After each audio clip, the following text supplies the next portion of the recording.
Welcome to NN freezing வேல். நம்ம company start பண்ணதுலேருந்து டெய்லியும் ஒரு பார்சல் வந்துட்டே தான் இருக்கு. அப்படி இன்னைக்கு என்ன ஆர்டர் போட்டிருக்கேன்னு பார்க்கறதுக்கு முன்னாடி நான் உங்ககிட்ட ஒரு சந்தோஷமான விஷயம் சொல்லியே ஆகணும். எனக்கு என்ன தெரியும்?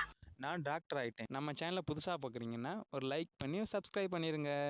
சாரி, எனக்கு தெரியாது. எப்படா இன்ஜினியரிங் படிச்சுட்டு டாக்டர் ஆனேன்னு சொல்கிறேன்னு பார்க்குறீங்களா?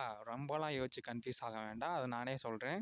திடீர்னு வந்து கேட்ரிஜுக்கு வந்து ரொம்ப வைரல் ஃபீவர் ஆயிடுச்சு. நல்லா பிரிண்ட் ஆகிட்டு இருந்த பிரிண்ட் திடீர்னு வந்து எனக்கு ஹெல்த் இஷ்யூ, எனக்கு 2 நாள் லீவ் கிடைக்குமா அப்படிங்கிற மாதிரி என்கிட்ட கேட்க ஆரம்பிச்சிருச்சு. ஐயோ 2 நாள் லீவா? கஸ்டமருக்கு நான் என்ன பதில் சொல்கிறதுன்னு சொல்லிட்டு என்னதான் உனக்கு ப்ராப்ளம் அப்படின்னு சொல்லிட்டு பார்க்கும்போது தான் வந்துட்டு பிரிண்டருக்கு ரொம்ப காய்ச்சல் அடிக்குதுங்கிற மாதிரி சொல்லிச்சு. அதோட காய்ச்சல் தானே, நான் டாக்டர்கிட்ட கூட்டிகிட்டு போகிறேன்னு சொல்லிட்டு நேராக ஃபஸ்ட்டு ஜிஹெச் கூட்டிகிட்டு போயிட்டேன். ஜிஹெச் கூட்டிகிட்டு போனால் கேஸ் ரொம்ப சீரியஸாக இருக்குது, இங்கெல்லாம் நாங்கள் பார்க்க மாட்டோம், அதுவும் இல்லாமல் எங்கள் பிரிண்டருக்குள்ளே டாக்டர்லாம் இருக்க மாட்டாங்க, இங்கே அந்த ஹாஸ்பிட்டலில் அந்த போஸ்டிங்கே இல்லை அப்படின்னு சொல்லிட்டாங்க. இதெல்லாம் நம்புற மாதிரியாங்க இருக்குது? ஆரம்பத்தில் நானும் தான் நம்பல. நம்பினாதான் சோறு போடுன்னு என் தாத்தா சொன்னாரு. அதுலேருந்து நம்பிட்டேன். நீங்க சாப்பிட்றீங்களா இல்லை? உண்மைதான் நம்புறேன். உனக்கு தெரிஞ்ச புள்ள வாங்க. என்ன பண்ணுறதுன்னு சொல்லிட்டு நேராக வெட்டினரி ஹாஸ்பிட்டல் போனேங்க. வெட்டினரி ஹாஸ்பிட்டல் கேட்டதுக்கு இங்கே வெட்டினரிக்கு மட்டும்தான் நாங்கள் பார்ப்போம், பிரிண்டருக்குலாம் பார்க்க மாட்டோம்னு சொல்லிட்டாங்க. நோய் என்ன நீ பைத்தியக்காரனவே நினைச்சிருக்கிறல்ல நீ? என்னடா பண்ணுறது அப்படின்னு யோசிச்சுட்டு இருக்கப்போ சரி நம்மளே டாக்டர் ஆயிடலாமேன்னு சொல்லிட்டு 4 சிரஞ்ச் வாங்கிட்டு இங்கு வாங்கிட்டு நம்மளே இன்ஜெக்ஷன் போட்டுடலாம்னு சொல்லிட்டு இன்ஜெக்ஷன் போட ஆரம்பிச்சாச்சு. கேட்ரிஜோட இங்கு தீர்ந்து போச்சு. ஸோ அதை தான் ரீஃபில் பண்ணோம். அந்த ஒரு மொமெண்ட்டு கையில் சிரஞ்ச் வச்சுட்டு க்ளவுஸ்லாம் போட்டுட்ருக்கோம். ஒரு டாக்டரான ஃபீல் தான் இருந்துச்சு. அந்த ஃபீல் செம்மையாக இருந்துச்சு. ஸோ வந்து அதனால தான் நான் இன்னைக்கு ஒரு நாள் டாக்டரு. ஸோ இன்னைக்கு ஒரு நாளைக்கு நான் தான் டாக்டர் என் ஃப்ரெண்ட் இருக்கு. ஸோ நம்ம ஆர்டர் போட்டிருக்க இங்கு பார்த்தீங்கன்னா நீடில் கம்பெனியோட இங்கு தான் ஆர்டர் போட்டிருக்கோம். கெனான் பிரிண்டரோட கேட்ரிஜுக்கு மட்டும் யூஸ் பண்ணுற மாதிரி அடாப்டரு, அதுக்குள்ளே ரப்பர் எல்லாமே கொடுத்துருந்தாங்க. அது எதுக்காக அப்படின்னா, பழைய இங்கு இருக்குது, அது ஏதாவது கொலாப்ஸ் ஆயிடுச்சு, மாற்றி ஈட்டி இங்க் ரீஃபில் பண்ணிட்டீங்க அப்படின்னா அந்த இங்க்லாம் வெளியே எடுக்கிறதுக்காண்டி நம்ம அதோட அடாப்டரோட நம்ம ஜாயின் பண்ணி அதை யூஸ் பண்ணோம் அப்படின்னா, நீடில் இல்லாமல் சிரஞ்ச் போட்டு நம்ம வந்து ப்ரெஸ் பண்ணி இழுத்தோம்னா அந்த உள்ளே இருக்கிற பழைய இங்க் எல்லாத்தையும் வெளியில் எடுத்துகிட்டு வந்துடும். அந்த ஒரு யூஸ்க்காக அந்த இது சேர்த்து நம்ம வாங்கியிருந்தோம். ஸோ எப்பயாவது தேவைப்படும்னு சொல்லிட்டு அது வந்து நீடில் இங்கோட ஃப்ரீயாகவே கொடுக்குறாங்க. ஓவராலாக ₹446 வந்துச்சு. ஸோ இதில் வந்து அவங்க கிவ்அவே கொடுக்குறாங்க. 5 ஸ்டார் ரேட்டிங் வந்து ரிவ்யூ கொடுத்தோம் அப்படின்னா அவங்க வந்து ₹50 கிவ்அவே கொடுக்குறாங்க. எனக்கும் பண்ணாங்க.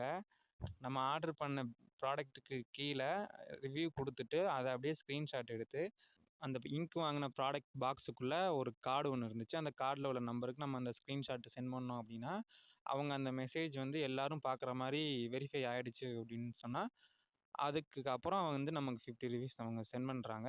உங்கள மாதிரி மனுஷன்லாம் இருக்கனாலதான் கொஞ்சமாச்சும் மழை பெய்யுது. என்ன மனுஷன்? எனக்கு அது வந்துருச்சு. நான் வெரிஃபை பண்ணிட்டேன். உங்களுக்கு ஏதாவது இங்க் தேவைப்படுது அப்படின்னா இந்த இங்க் யூஸ் பண்ணுங்க. அது நல்லாவே இருக்கு. இந்த இங்கோட லிங்க் நான் டிஸ்கிரிப்ஷனில் கொடுக்குறேன். யாருக்கு வேணுமோ செக் பண்ணி பாருங்க. கலர் கேட்டுச்சு, எனக்கு ரொம்ப ஃபீவராக இருக்குது, என்னை எப்படியாவது ரெக்கவர் பண்ணிடு சீக்கிரம் அப்படிங்கிற மாதிரி சொல்லிச்சு. உன்னை எப்படி நான் சீக்கிரம் ரெக்கவர் பண்ணுறது எனக்கு தெரியலையே, நான் ஹாஸ்பிட்டலுக்கு உன்னை கூட்டிகிட்டு போனேன், ஹாஸ்பிட்டல்லையும் உனக்கு ட்ரீட்மெண்ட் பண்ண முடியும்னு சொல்லிட்டாங்களே, நான் என்ன பண்ணுறது அப்படின்னு சொல்லி கேட்கும்போது எனக்கு வந்துட்டு 3 இன்ஜெக்ஷன் போடு, எனக்கு சரியாயிடும் அப்படிங்கிற மாதிரி சொல்லியிருந்துச்சு.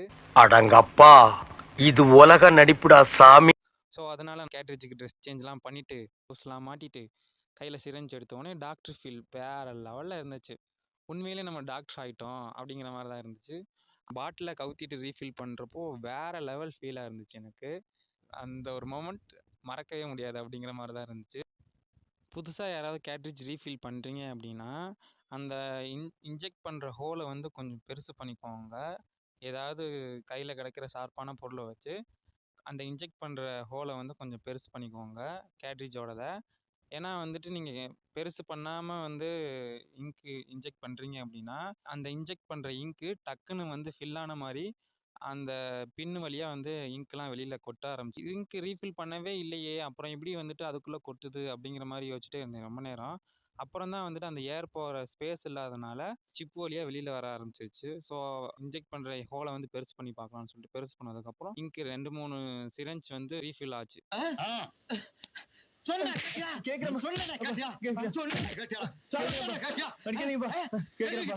இப்ப புரிஞ்சுக்கிட்டியா? கையில சிரஞ்ச் எடுத்துட்டு அதில இங்க் ரீஃபில் பண்ணதுக்கப்புறம் ஒரு டாக்டர் பெர்ஃபெக்ஷன் சூப்பரா செட் ஆச்சுன்னு தான் சொல்லணும். ஏன்னா கொஞ்சம் கூட கை நடுங்கல, ஒரு பதட்டப்படல. சரி கை கீழ குத்திருமோ அப்படிங்கிற மாரி கொஞ்சம் கூட பயம் வரவே இல்ல. கரெக்ட்டா அந்த பாயிண்ட் போற அளவுக்கு தான் ஹோல் இருந்துச்சு. அந்த ஹோல்லையும் நான் வந்துட்டு கரெக்ட்டா பெர்ஃபெக்ட்டா வச்சு ரீஃபில் பண்ணேன். ஏன்னா வந்து எனக்கு அந்த பயமே இல்ல. அந்த ஒரு டாக்டர் மொமெண்ட் தான் வந்துச்சு. கேட்ரிட்ஜ் கிட்ட கேட்டேன், "உனக்கு எந்த கலர் ஃபர்ஸ்ட்டு ஃபில் பண்ணணும்?" அப்படின்னு சொல்லிட்டு.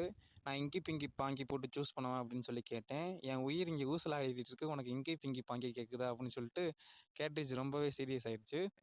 இது என்ன பிரமாதம்? இது விட பெசலைட் ஒண்ணு இருக்கு. My favourite red colour. கலரே ஃபர்ஸ்ட்டு ஃபில் பண்ணணும்னு சொல்லிட்டு ரெட் கலர் ஃபில் பண்ணியாச்சு. ரெட் கலர் ஃபில் பண்ணதுக்கப்புறம் நம்ம வந்துட்டு ப்ளூ கலர் ஆட் பண்ண ஆரம்பிச்சாச்சு. ப்ளூ கலர் ஆட் பண்ணதும் நம்ம எல்லோ கலர் ஆட் பண்ண ஆரம்பிச்சாச்சு. எல்லா கலரும் ஆட் பண்ணதுக்கப்புறம் கேட்ரிட்ஜ் இப்போ தான் எனக்கு உயிரே வந்திருக்கு அப்படிங்கிற மாரி சொன்னுச்சு.